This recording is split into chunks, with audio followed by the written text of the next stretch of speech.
নমস্কাৰ বন্ধু বান্ধৱীসকল, কি খবৰ আপোনালোকৰ? মোবাইলত মানে বিস্কুট এটা বনোৱা দেখিছিলোঁ দেই, দোকানত থাকে বাৰু। তাকে বোলো ময়ো এবাৰ বনাই চাওঁচোন বুলি ভাবিলোঁ। কেনেকৈ বনাইছোঁ চাওকচোন আপোনালোকে। এইবোৰ জানেই আৰু কৈ থাকিব নালাগে আৰু, তেল লগাই ল'ব লাগে বুলি। খালি মই গেছত বনাম, কেৰাহীত দি পেলাই গেছতে বনাম, অভেন নাই। তো কেনেকৈ বনাইছোঁ চাব বাৰু আপোনালোকে। প্ৰথমতে এনেকৈ বাতিটো তেল লগাই লয়। বাটাৰ পেপাৰ থাকিলে বাটাৰ পেপাৰ লগাব। বাটাৰ পেপাৰ নাই বাৰু, কাগজতে লগাই দিছোঁ। ভালকৈ তেল লগাই লৈ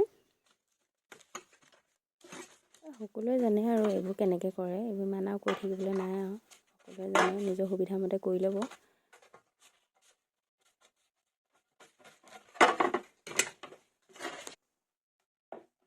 চেনি লৈছোঁ, চেনি 1 কাপ লৈছোঁ।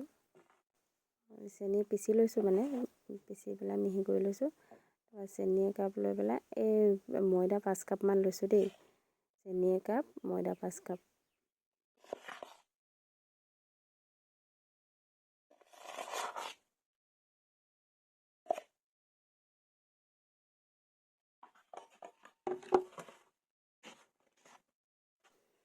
এতিয়া ভালকৈ গোটেইখিনি সামগ্ৰী মিহলাব লাগিব। তাৰপাছত ৰিফাইন দি খচিব লাগিব, গোটেইখিনি খচি দিব, ভালকৈ মিহলাব লাগিব আৰু।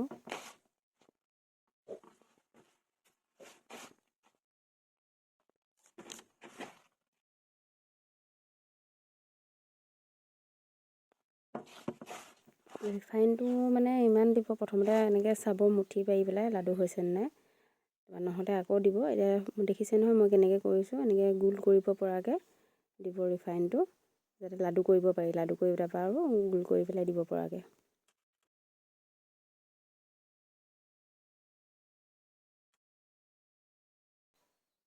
দেখিছে নহয় এয়া মই কেনেকৈ বনাইছোঁ।